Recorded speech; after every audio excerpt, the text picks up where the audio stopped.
जम्मू कश्मीर पर पीएम मोदी की high level meeting, रक्षा मंत्री, गृह मंत्री और एनएसए डोभाल मौजूद। बालाजी श्रीवास्तव दिल्ली के नए पुलिस कमिश्नर बनाए गए, एसएन श्रीवास्तव की लेंगे जगह। संसदीय मामलों की कैबिनेट कमेटी ने 19 जुलाई से 13 अगस्त तक संसद के मॉनसून सत्र की सिफारिश। केंद्र की घोषणाओं पर राहुल गांधी का तंज, कहा पैकेज नहीं एक और ढकोसला। केजरीवाल का पंजाब में बड़ा ऐलान, अगर आम आदमी पार्टी की सरकार बनी तो हर परिवार को 300 यूनिट बिजली मुफ्त। डीसीजीआई ने मॉडर्ना के वैक्सीन को आपात इस्तेमाल की दी मंजूरी, फाइजर को लेकर भी जल्द होगा फैसला। आईसीसी ने जारी किया टी20 वर्ल्ड कप का शेड्यूल, 17 अक्टूबर से होगी शुरुआत और इसका फाइनल मुकाबला 14 नवंबर को खेला जाएगा। सेंट्रल विस्टा पर रोक की मांग करने वाले याचिकाकर्ताओं को सुप्रीम कोर्ट से झटका, 1 लाख रुपए हर्जाने का आदेश बरकरार।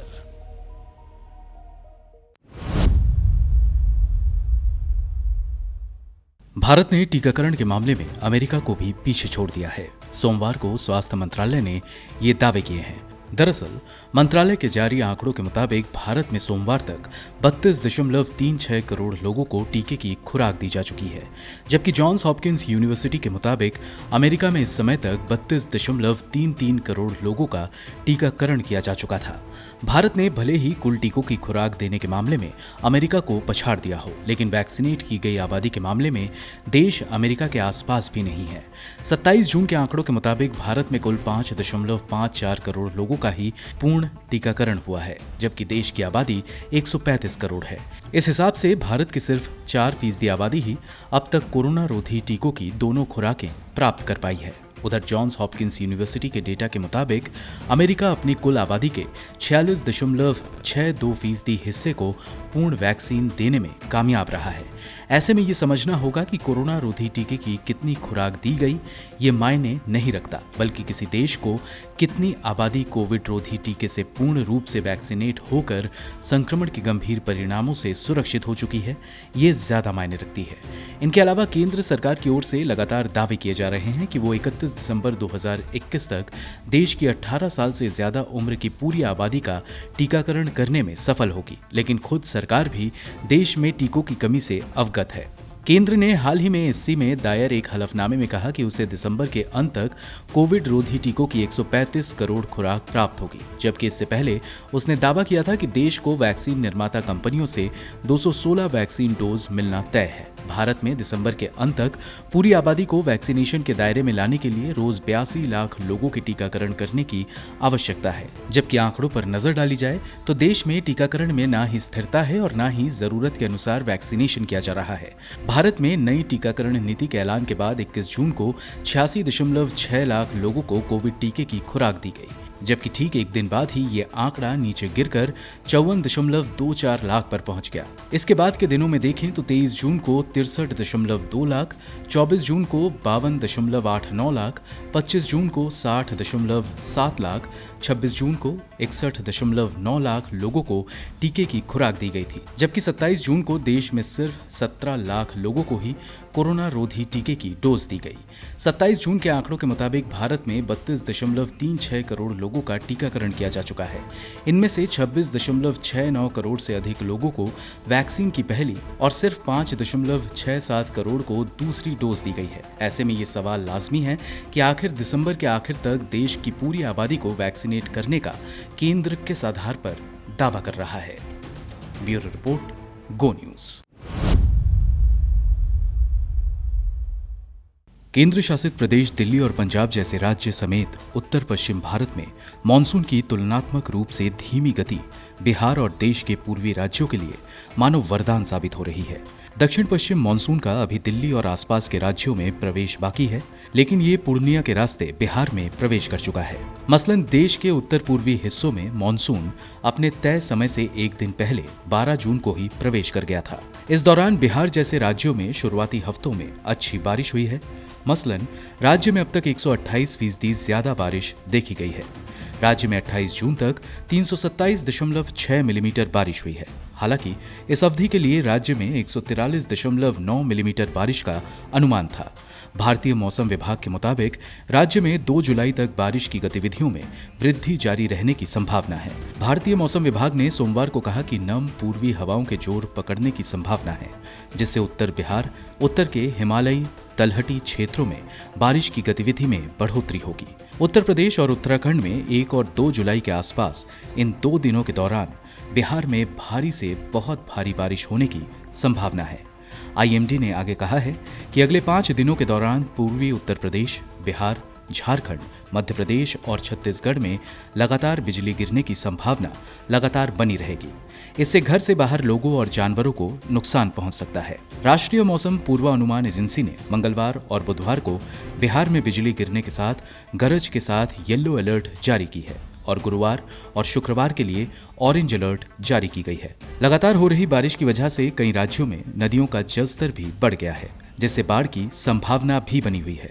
दूसरी तरफ आईएमडी ने सोमवार शाम को जारी अपने बुलेटिन में कहा कि अगले 6-7 दिनों तक राजस्थान, पश्चिमी उत्तर प्रदेश, हरियाणा, चंडीगढ़, दिल्ली और पंजाब के हिस्सों में दक्षिण पश्चिम मानसून के आने की कोई संभावना नहीं है। आईएमडी ने पहले दिल्ली में 27 जून तक मानसून के दस्तक की उम्मीद दी थी। ब्यूरो रिपोर्ट, गो न्यूज। भारत की स्टार तीरंदाज दीपिका कुमारी ने सोमवार को वैश्विक तीरंदाजी में नंबर 1 का खिताब पा लिया है।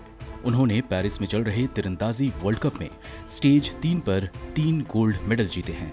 साल 2012 में पहली बार तीरंदाजी में वर्ल्ड नंबर बनने वाली दीपिका ने रविवार को 3 रिकर्व स्पर्धाओं, महिला व्यक्तिगत, टीम और मिश्रित जोड़ी में गोल्ड मेडल अपने नाम किए हैं। रांची से आने वाली 27 वर्षीय दीपिका के वर्ल्ड कप में लगातार 3 गोल्ड जीतने के बाद विश्व तीरंदाजी ने एक ट्वीट किया। इसमें लिखा गया, ये दीपिका को वर्ल्ड रैंकिंग में नंबर 1 पर ले जाएगा। वहीं इसके बाद सोमवार को एक और ट्वीट में विश्व तीरंदाजी की तरफ से एक और ट्वीट किया गया, जिसमें बताया गया कि दीपिका ने विश्व तीरंदाजी में पहली रैंक हासिल कर ली है। दीपिका ने इस खिताब को पाने के लिए सबसे पहले अंकिता भगत और कोमालिक बारी के साथ महिला रिकर्व टीम के रूप में खेला और आसानी से मेक्सिको को हरा दिया। इसके बाद उनकी जोड़ी अपने पति ओतोनु दास के साथ बनी। दोनों की जोड़ी ने इसके बाद 0-2 से पिछाड़ते हुए नीदरलैंड के सजेफ वैन डेन बर्ग और गैब्रिएला सलासोर को 5-3 से हराकर स्वर्ण पदक जीता। दीपिका ने तीसरा गोल्ड 17वीं एलिना ओसिपोवा को 6-0 के अंतर से महिला व्यक्तिगत की श्रेणी में हराकर जीता। ये उनका चौथा वर्ल्ड कप मेडल है। कुल मिलाकर उनके पास 9 गोल्ड, 12 सिल्वर और 7 ब्रोंज मेडल हैं। वैश्विक नंबर 1 रैंक पाने के बाद कुमारी ने एक समाचार एजेंसी से कहा कि ये पहली बार है जब मैंने विश्व कप में तीनों पदक जीते हैं। मैं वास्तव में खुश हूँ, लेकिन साथ ही मुझे सुधार करना जारी रखना होगा क्योंकि कुछ बहुत ही महत्वपूर्ण प्रतियोगिताओं में भाग लेना है। बता दें कि दीपिका डोला बैनर्जी के बाद जून 2012 में तुर्की के अंताल्या में अपने पहले व्यक्तिगत रिकर्व विश्व कप स्वर्ण पदक जीतने के बाद नंबर 1 का दर्जा हासिल करने वाली दूसरी भारतीय महिला बन गई थी। वहीं अगले महीने होने वाले टोक्यो ओलंपिक में भारत का प्रतिनिधित्व करने वाली भी वो अकेली महिला तीरंदाज होंगी। ब्यूरो रिपोर्ट, गो न्यूज। दुनिया में कोरोना महामारी की वजह से गरीब और अमीर और ज्यादा अमीर हो गए हैं। ब्रिटेन के चैरिटी ऑक्सफैम के मुताबिक महामारी के दौरान दुनिया के 10 सबसे अमीर लोगों की कुल संपत्ति में 540 अरब डॉलर की बढ़ोतरी हुई है। ये राशि संक्रमण के कारण दुनिया को गरीबी में जाने से रोकने और सभी के लिए टीकाकरण को कवर करने के लिए पर्याप्त है। द इनइक्वालिटी वायरस शीर्षक वाली एक रिपोर्ट में ऑक्सफैम ने वायरस से हुए विनाश का आकलन करते हुए कहा है कि दुनिया संभवतः महामारी को याद रखेगा, क्योंकि ऐसा पहली बार है जब दुनिया के सभी देशों में असमानता लगभग एक ही समय में बढ़ी है। रिपोर्ट में बताया गया है कि दुनिया भर में अरबपतियों की संपत्तियों में 18 मार्च और 31 दिसंबर 2020 के बीच 3.9 ट्रिलियन डॉलर की बढ़ोतरी देखी गई। इन अरबपतियों की कुल संपत्ति अब 11.95 ट्रिलियन डॉलर हो गई है। ये उस रकम के बराबर है जितना G20 देशों ने महामारी पर पहली लहर के दौरान खर्च किया है। जबकि दूसरी तरफ महामारी की वजह से दुनिया के सबसे गरीब लोगों की रिकवरी में 14 गुना अधिक या 1 दशक से अधिक समय लग सकता है। ऑक्सफैम का अनुमान है कि पिछले 2 दशकों में देखी गई वैश्विक गरीबी 200 मिलियन से 500 मिलियन पर पहुंच गई है। संयुक्त राष्ट्र के अंतर्राष्ट्रीय श्रम संगठन ने पिछले साल महामारी से आर्थिक नुकसान का अनुमान लगाया था। दुनिया भर के श्रमिकों की आय में 3.7 ट्रिलियन का नुकसान हुआ, जो वैश्विक जीडीपी का लगभग 4.4% है, जबकि भारत की कुल जीडीपी ही 2.2 ट्रिलियन डॉलर की है। मसलन वैश्विक कामकाजी घंटों का दुनिया भर में 8.8% या 25.5 करोड़ नौकरियां खत्म कर दी गई। ये संख्या साल 2008 के फाइनेंशियल क्राइसिस के दौरान गई नौकरियों का लगभग 4 गुना है। ऑक्सफैम रिपोर्ट ने वैश्विक असमानता पर महामारी के प्रभाव को लेकर 79 देशों के 295 अर्थशास्त्रियों का सर्वेक्षण किया और पाया कि 87% लोगों को लगता है कि इससे उनके देश में आय असमानता में बढ़ोतरी हुई या बढ़ोतरी होगी, जबकि सर्वे में शामिल 78% लोगों का मानना था कि नुकसान हुई रकम से असमानता बढ़ना तय है। ब्यूरो रिपोर्ट, गो न्यूज़।